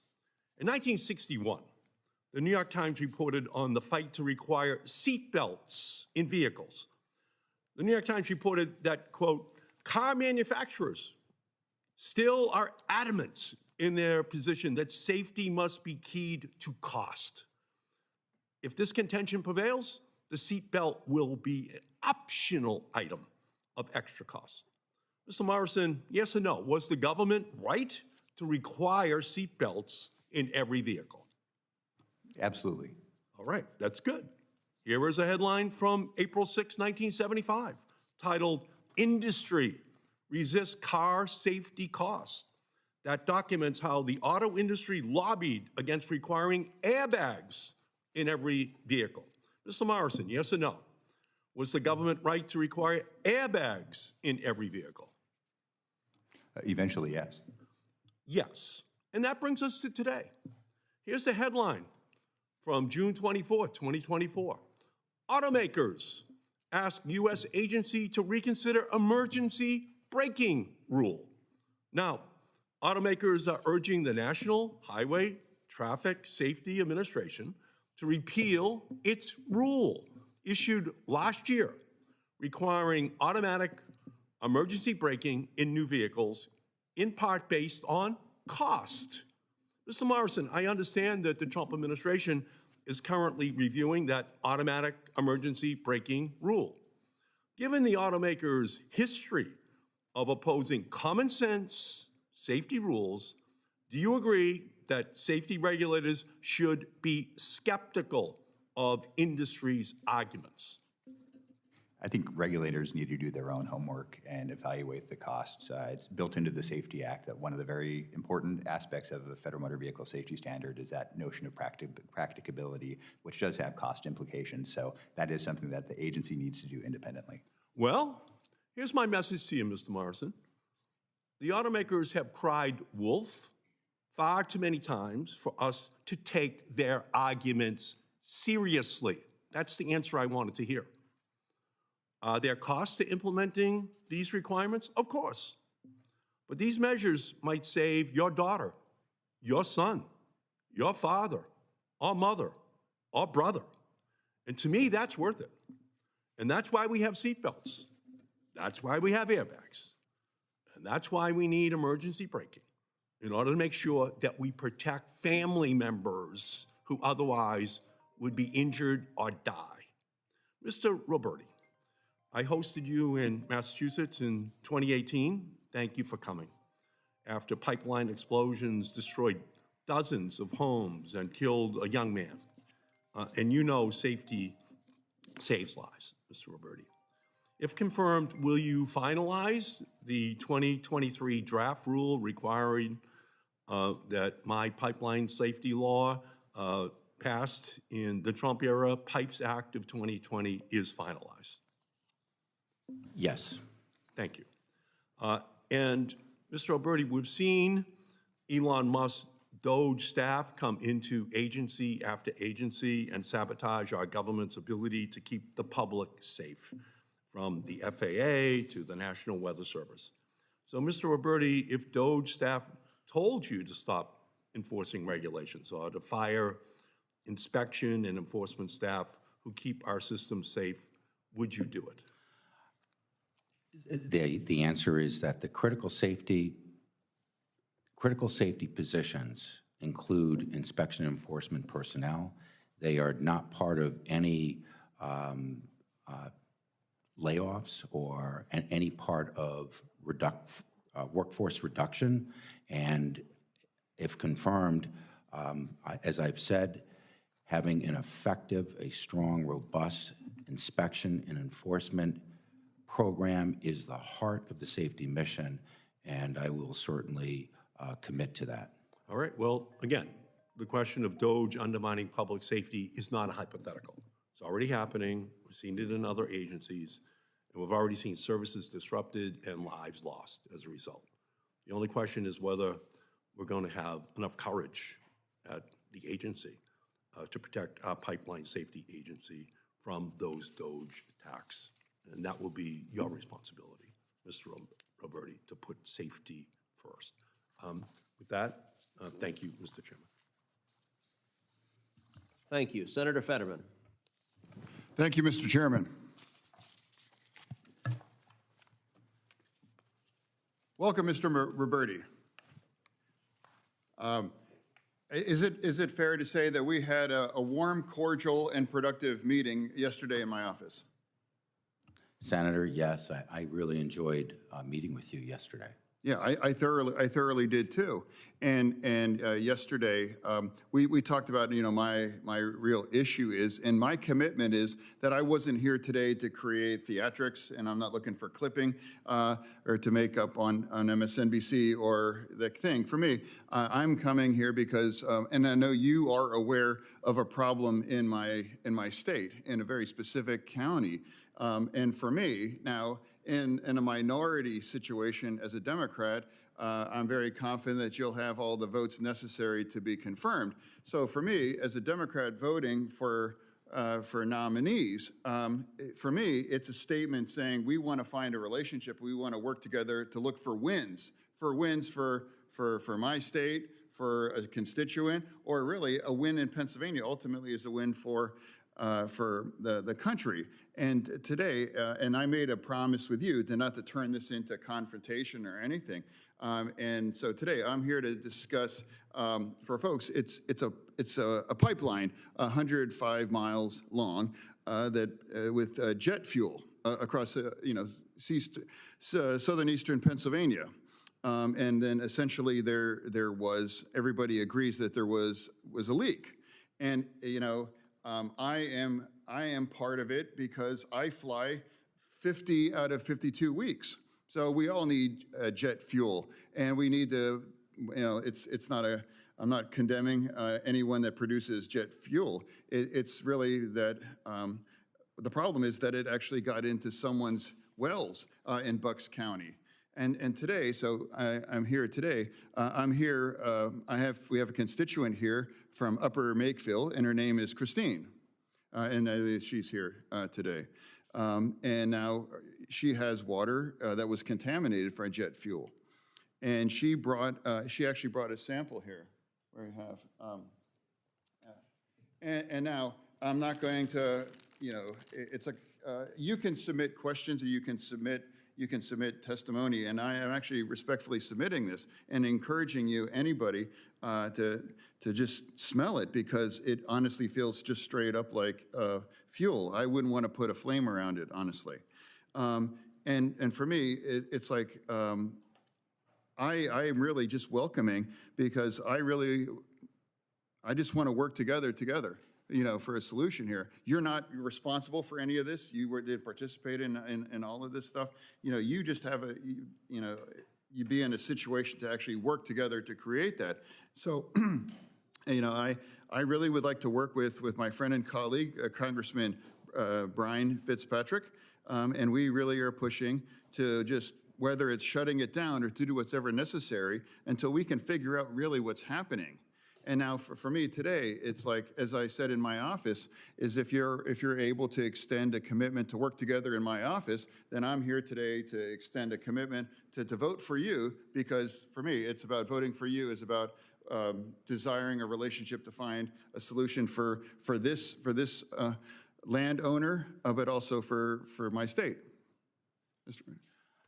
Thank you, Senator. From what I have read, not being in the agency, but that was a serious incident. It's under investigation. A notice of proposed safety order was issued. I think it followed with a corrective action order, or a consent order, and that matter remains under investigation. As I said to you yesterday in your office, if confirmed, I would like to go to the accident scene with you. I would like to visit that scene. While the investigation is pending, I do want to see investigations like that proceed in the most expeditious manner so that we can get to the bottom of what happened and make those determinations as to the safety of that pipeline going forward. And that I commit to do. Yeah, well, so and again, now it's becoming more and more politically difficult or punishing to vote and to want to work with the other side. But today, you have extended your willingness to work together for a solution, and I'm to extend my desire to want to vote and support your candidacy for this. So, and thank you, Mr. Chairman. Thank you. Thank you. Senator Young. Mr. Morrison, Mr. Bars, Mr. Roberti, congratulations on your nominations. Hope we'll have an opportunity to serve together. Mr. Morrison, as you are well aware, Nitsa has been without a Senate-confirmed administrator for quite some time now, and there are many priorities my colleagues and myself could discuss with you on ways to improve safety, increase efficiency, and efficacy, especially with respect to rulemakings and modernize federal motor vehicle safety standards, to name a few. But I want to focus my questions to you on the issue of autonomous vehicles, or AVs. For several years now, Congress has been working to establish a comprehensive AV framework that unlocks the ability for industry to safely deploy self-driving vehicles. I'm working to develop legislation regarding this framework, one that prioritizes safety, of course, but also provides certainty to industry, unleashes the ability for greater deployment, finds opportunities for job growth, and importantly, secures American global leadership in this space. China is looking to supplant our leadership here, so it's imperative that we establish rules of the road that can protect our national and economic interests and also benefit American companies and consumers. For years, we've seen this industry grow with advancements in technology and engineering standards, as well as an increase in commercial AV testing and operations across the United States. However, I believe it's past time that we modernize the federal motor vehicle standards, safety standards for AVs. Sir, what are the first AV rulemakings you would like to address, and what areas do you think Nitsa is best suited to lead on these issues? Great question, Senator. I think as it relates to rulemaking, there's several things that we need to do. I think one, which we kicked off during the first term, was evaluating those unintended and unnecessary barriers to innovation. Keeping that same level of safety, but just finding things that are like language in the rulemakings that relate to a driver being in the vehicle. So that's something we cleaned up in one part. I think there's a lot of additional work to do in that area. I think that's one way, just to allow for innovative designs in a manner that still meets the same need for safety, just to allow for the deployment of these vehicles in self-certified manner. I think that's something that's very important. Two, I think guidance. You don't necessarily need to do rulemakings on everything. You don't necessarily need to clog up the Code of Federal Regulations, even further. I think giving guidance to industry on what expectations are for safe development. These aren't legal requirements for them, but what we see as best practices, the agency as best practices. If I'm confirmed, that's something that I would look to pursue. And this is all part of the Secretary's greater AV framework that he's talked about. Eventually, once the technology is fully understood, that's when we can start talking about actual performance requirements for the technology itself. So I think it's a bit of a multi-pronged approach. A lot of it's going to involve just engagement, sitting down with sitting down with technical safety experts as well. So, and it will take a lot of time. It'll probably be an iterative process. You'll need to visit with a lot of stakeholders. Will you commit to personally doing that? Absolutely. Will you commit to engaging members of your staff and prioritizing these sorts of meetings and this communication so that we can tease out the regulatory inadequacies or impediments we have to AI development and adoption in this country in a safe manner? Absolutely. I think it's really, really important to have industry and staff talking together, gaining a better understanding of their approaches. Will you commit to working with myself and other members of the committee throughout this process so that we can be involved in establishing a federal framework for AVs? Yes. To the extent I'm allowed. I know OMB plays a major role there, so I don't want to step on any toes, but yes. Okay. There's always the OMB qualification, I understand, but yes. Mr. Barr, as you know, AVs are not limited to passenger vehicles. One area where we've seen incredible growth is within the commercial trucking industry. The benefits this technology promises to deliver are vast, with reductions in supply chain constraints and improvements in the transport of goods. A theme of mine in recent hearings, as chairman of one of the subcommittees here, has been outdated regulations that either hinder the ability of industry to innovate or create log jams in the safe deployment of technology. So I'd like to very briefly dig into this with you and see if there are any areas you see as needing improvements. One example might be PHMSA regulations require truck drivers to manually place warning triangles behind a vehicle when it's stopped or pulled over. This means drivers have to get out of their cab and walk along busy highway shoulders, often in dangerous conditions like poor visibility, high traffic speeds, or inclement weather, to deploy these devices. As you know, as a law enforcement officer, and as the data shows, the side of the road's incredibly dangerous at times. Do you see opportunities for PHMSA to allow innovation in roadway safety so that drivers don't have to walk alongside the highway to manually place plastic triangles? Yes or no? Senator, thank you for the question. And yes or no, answer is please. yes. If you're confirmed, can you commit to working with me should you see any areas where outdated regulations like these are prohibitive to innovation or detrimental to safety on ways to address these potential issues? Senator, I do, yes. Thank you. I'm out of time. Chairman? Thank you. Senator Rosen. Well, thank you, Chairman Cruz, for holding the hearing today. I want to thank you to all the nominees, your willingness to serve. And I'm going to focus a little bit on Nevada today because, Mr. Bars, Nevada continues to grapple with a significant shortage of safe and accessible truck parking facilities. It's a challenge that directly affects driver safety, increases operational costs for carriers, and disrupts the efficiency of our freight supply chains. While estimates suggest that there's a shortage of 40,000 safe truck parking spaces nationwide, giving Nevada's strategic location as a major transportation corridor for interstate commerce, particularly in southern Nevada. We have the I-15, comes in from all of Southern California onto the trucks that way, and of course northern Nevada along the I-80 coming in from San Francisco into the interior.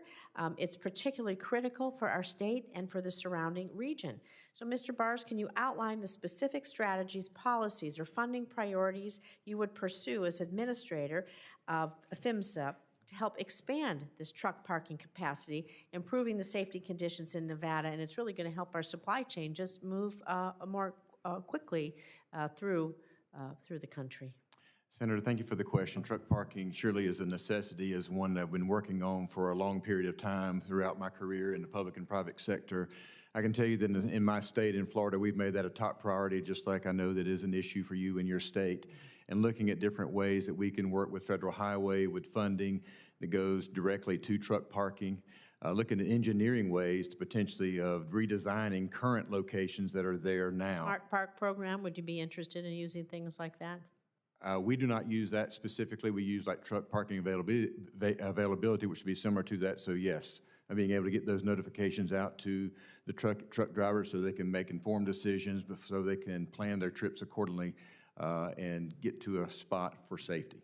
Thank you.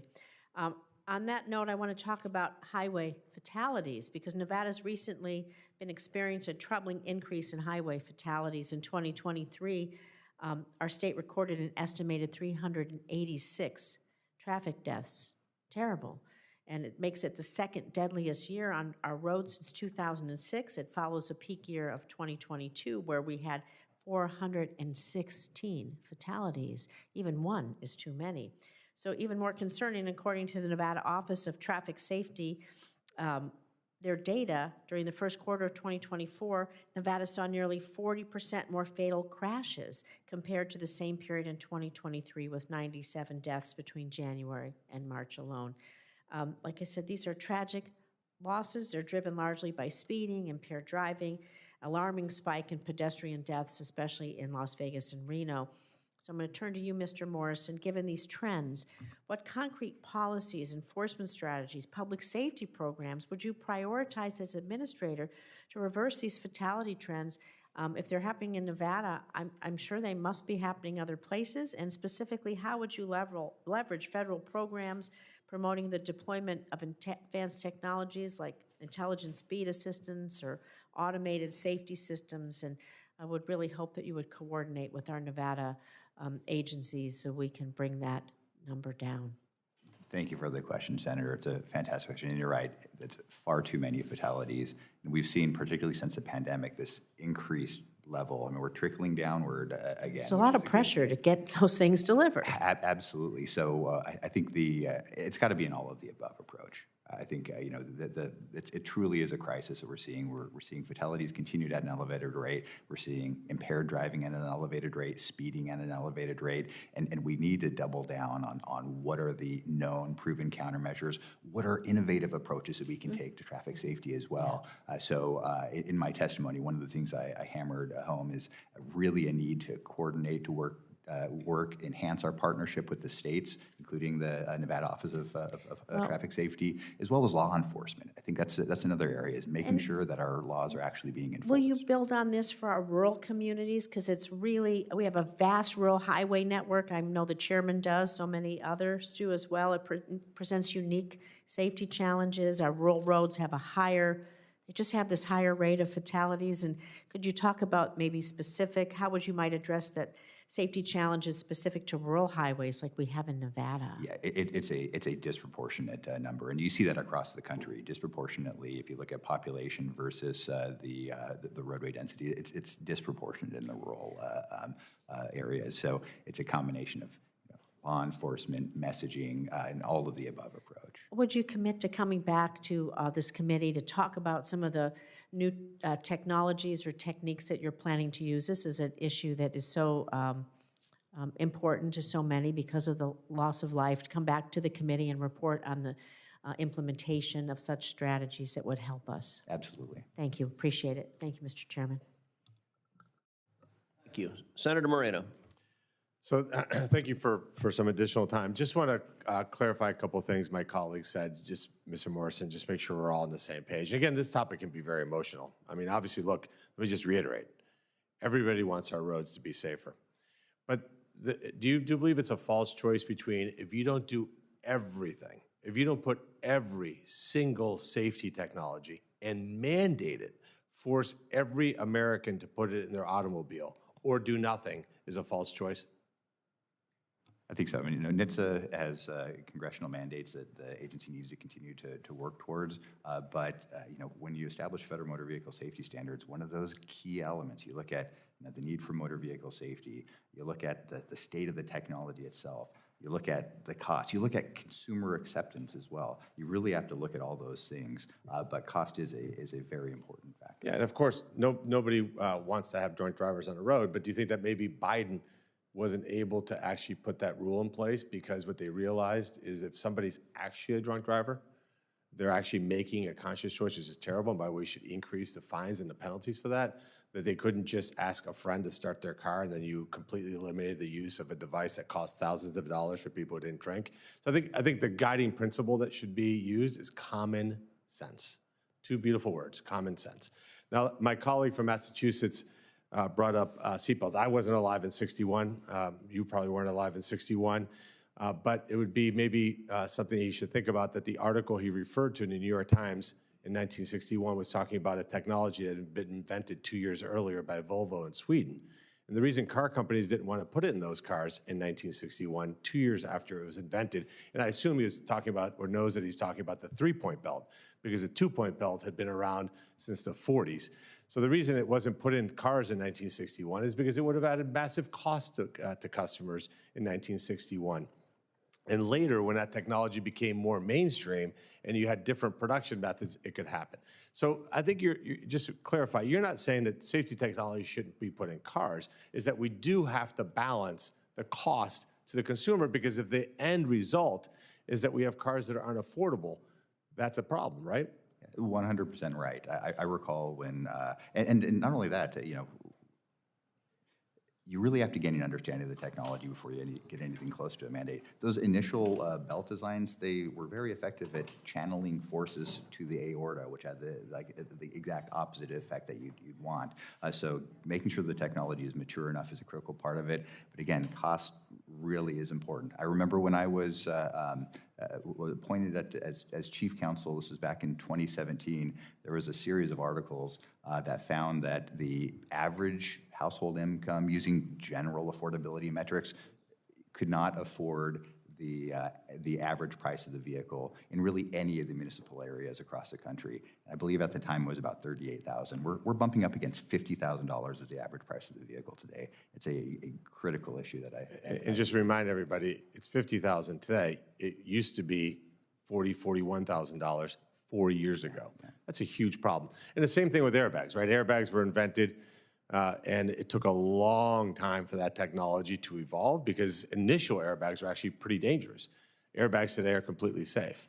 And now it's basically a pill bottle. I mean, you get in a car accident and the airbags come at you everywhere. You're like a little aspirin in a bottle of, but that technology didn't exist. So again, I just reinforce to my colleagues as we develop this, these ideas, that we keep in mind that we want to have safer cars.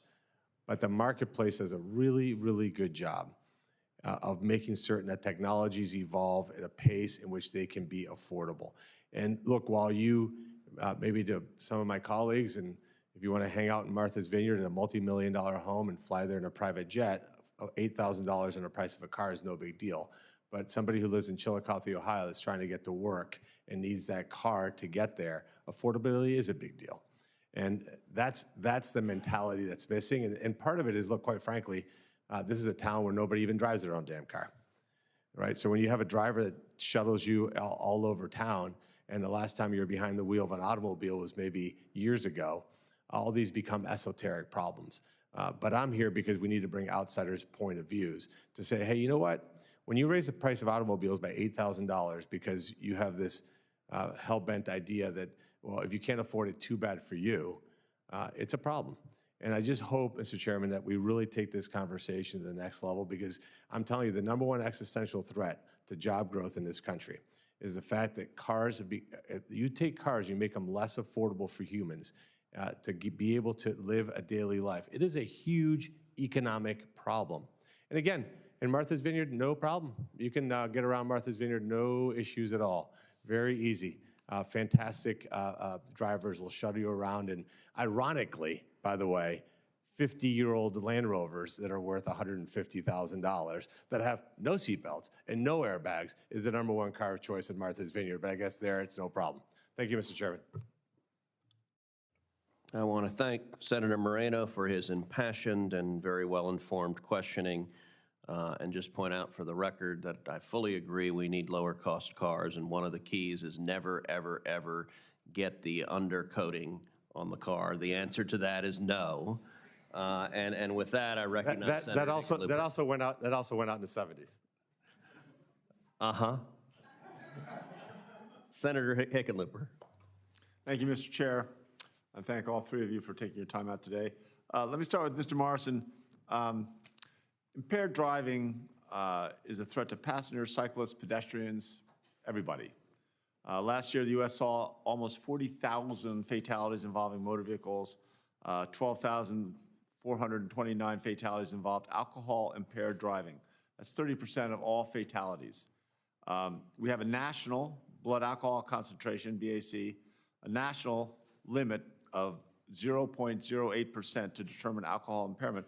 Currently, there is no uniform national standard to measure marijuana impairment. In Colorado, marijuana impaired driving is a blood test above 5 nanograms of THC. At least 16 other states have zero tolerance laws prohibiting any amount of drug impairment while driving. Creating a national standard for marijuana impairment is going to ease the burden of law enforcement, prosecutions, help clarify legal requirements across states, and without question, save countless lives. So, Mr. Morrison, what steps would you direct Nitsa to take in consultation with states, our laboratories of democracy, to develop a national impairment standard for marijuana impaired driving? I think Nitsa absolutely plays a critical role here. And during my time as chief counsel in the first term, we were really pushing hard this campaign against drug impaired driving. Some of the messaging we put out, drive high, get a DUI.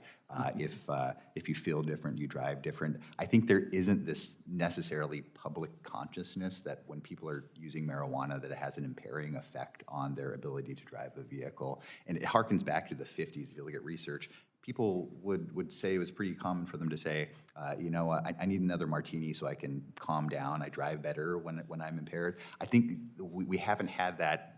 There's absolutely been a shift in perception there, although impaired driving, alcohol impaired driving is too high. We haven't seen that similar shift for marijuana, and it's absolutely something that I would intend to double down on.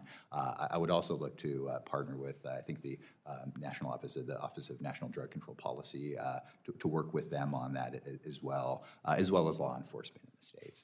Yeah, absolutely. I think it's one of those lurking giants that's out there, and the country has not gotten their arms around the fact that more and more kids are smoking pot instead of drinking. You can see alcohol sales, beer sales down all over the country, and yet we have no national program to really intercede and make sure they understand that they're not driving better.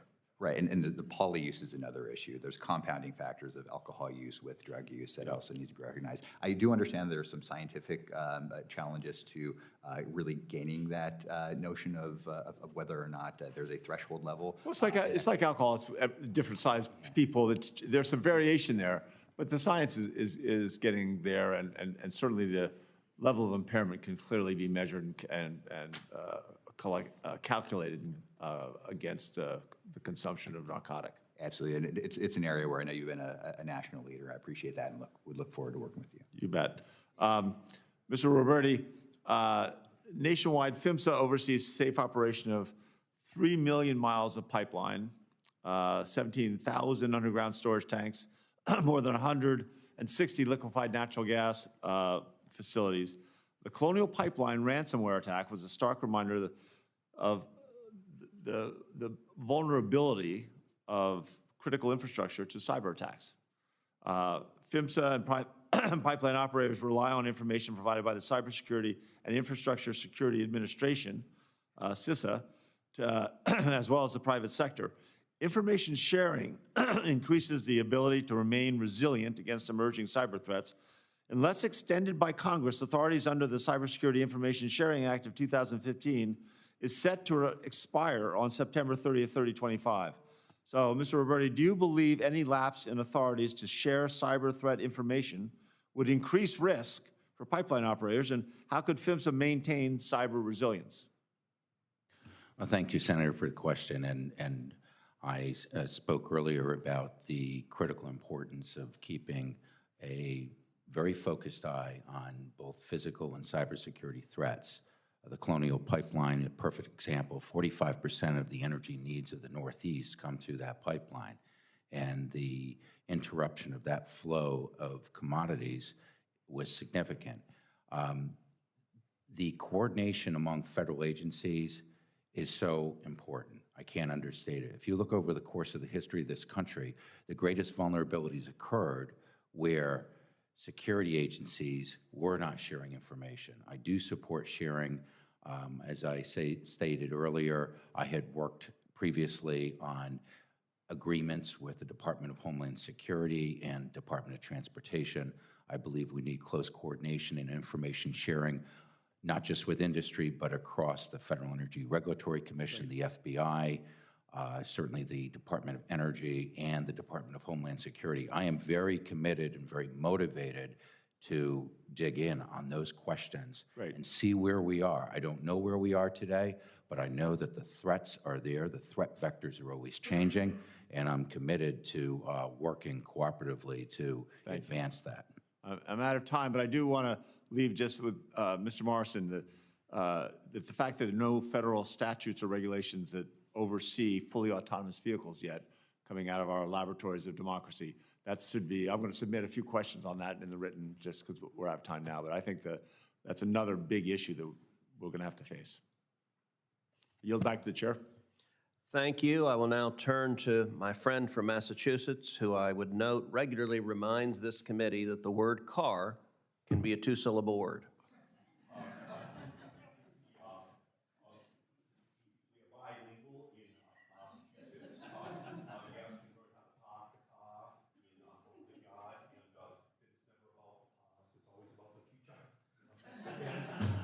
The accent you can use down the park with Joey DiGregorio. That's a different accent, as Mr. Roberti knows, which doesn't have quite that accent.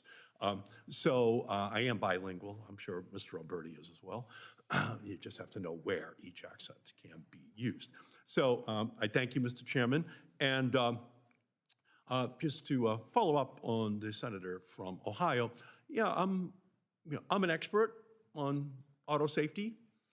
When I was 5 years old, my father was a truck driver, but I grew up in a deregulated era. At 5, I was chasing 9-year-old Charlie Cadero and Bobby Olson 2 streets away from my house when I got hit by a car. And I was turned into a projectile, and you can still see where my fingers never quite came back together again. The concussion in the middle of the street. Somebody picked me up, showed me 100 miles an hour up to the emergency room of the Malden Hospital. There's 2 things your mother always says when you're a kid. 1, if you're ever in an accident, your phone number is MA40815. Tell the doctors that. And 2, change your underwear every day, because I'll be embarrassed if you're ever in an accident. So I can hear the doctor on the phone with my mother getting permission to operate, and I also can hear the nurses starting to unbuckle my belt, and I'm trying with my broken fingers to hold on to it, and then the chloroform going on my face.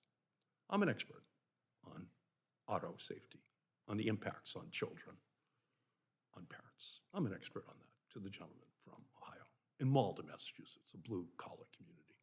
I can take him there so we can see this still existing blue-collar community where I live. Now, if there was an emergency braking system, maybe that guy who hit me, the car would have stopped, and I wouldn't have been hit. Maybe. But to say that it won't help in the future is just absolutely wrong. In the same way, seatbelts, which didn't exist when I was a kid. Airbags didn't exist. Make children safer in cars. To this gentleman from Ohio. Okay. Technology is our friend. We are technological giants in the United States. And we can use technology to protect children in our country. And the same thing is true for the auto industry in general, they impose a tax on our society. The tax when they fight higher fuel economy standards is more pollution that goes in the air. The tax on our society, more asthmas, more cancers, more disease that affects everyone in our society. And that's a very high tax. When they fight against safety standards, there is a tax. And that taxes children who get injured or die because the safety measures weren't built in. That's a tax which the auto industry imposes on our society. So, Mr. Morrison, do you agree that fuel economy standards save drivers money at the gas pump because they're so much more efficient? I think fuel economy standards as they increase in efficiency will have a impact of the gas pump, but they also have a very severe upfront cost that also has to be factored. Over the life of the vehicle, do they save drivers money at the pump, Mr. Morrison? I think it would depend upon the fuel economy standard, it would depend upon the technological cost to implement those standards. Yeah, and here's what I'm hearing from you. I'm hearing that this administration is going to institute yet another tax on drivers by pushing gas-guzzling cars onto the American public. And anyone who can't admit that this means dollars out of drivers' pockets and into big oil's profits is just an apologist for the economic, factual basis for understanding what the life expectancy costs are for driving vehicles that are more efficient. It's just, as my mother used to say to me as a boy, you have to learn how to work smarter, not harder, Eddie. And smarter is efficient. Smarter is more efficient appliances, vehicles, buildings, air conditioning. It's just smarter, and it's technology. And what I see historically at Nitsa is just aligning with the industry that seeks to stop innovation, stop progress, and continue to impose taxes on the American people. Safety taxes, disease taxes on those families, okay? And so that's why I'm going to be watching you, Mr. Morrison, and everything that you do over there, because you, sir, have a very high responsibility in our society, very high, to all those millions of kids, all those little 5-year-old Eddie Markeys today out there, in terms of looking ahead and leading the way and putting the protections in place for them, not listening to the auto lobbyists of today, but listening to the voices of those children of the future. Thank you, Mr. Chairman. Thank you, Senator Markey. I would note some years ago, Senator Markey and I were the chairman and ranker of the Science and Space Subcommittee of this committee, and I had a repeated pattern of not being willing to have space hearings without listening to my friend do JFK impressions, which made every space issue come true. And I do think back to my time in law school in Boston. I remember once being on the subway, or as they call it, the T, and this tiny woman who was probably 90 years old, white hair, looked at me, asked me if I was in school. I said, yes, ma'am. She asked me where. I said I was at Harvard. And to this day, I remember her response, Harvard, smart! That was the entirety of the conversation. And as my father would say, Harvard, the truck driver, book smart. True enough. People need common sense, Eddie. People need common sense and live in the real world. And there we have agreement. I would agree with William F. Buckley, who said, I'd rather be governed by the first 2,000 names in the Boston phone book than by the faculty of Harvard University. And that is unquestionably true. And the people of Massachusetts are governed by those 2,000 names in the phone book, and then they choose people who listen to the Harvard and MIT professors about the future, especially in technology issues. Thank you, Mr. Chairman. So a couple of final questions, and we're going to wrap up. Mr. Morrison, in your view, what is Nitsa's role in the development of autonomous vehicles? I think Nitsa needs to play a leadership role, use its convening authority to set guidance so that industry can follow and lead the pathway to enhanced mobility also needs to, once the technology is ready, and once there's a better understanding of the technology, eventually lead to the regulation of that technology. Mr. Roberti, what would you describe as the core mission of PHMSA? And I'm gonna give the answer. In my view, the core mission of PHMSA is to ensure safety for pipelines in America. There have been radicals at that agency who have viewed the mission of PHMSA as using safety as a tool to either stop or delay pipelines because they oppose the existence of pipelines. I think that is emphatically not the purpose of the agency, but what is your view as to the core mission? As safety appears in the Pipeline Safety Act, the core mission of PHMSA is safety, and to instill confidence in the American people that these pipeline systems are safe, and I commit to doing that. Thank you.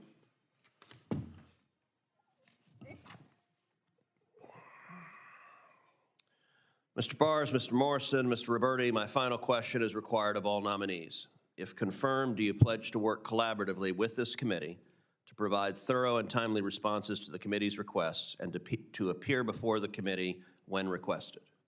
Yes, sir. Yes, sir. Yes. Thank you. I have 49 letters of support from various organizations for Mr. Bars, Mr. Morrison's, and Mr. Roberti's nominations. I ask unanimous consent that they be inserted in the hearing record. Without objection, so ordered. Senators will have until the close of business on Friday, July 18th, to submit questions for the record. The nominees will have until the close of business on Monday, July 21st, to respond to those questions. That concludes today's hearing. The committee stands adjourned.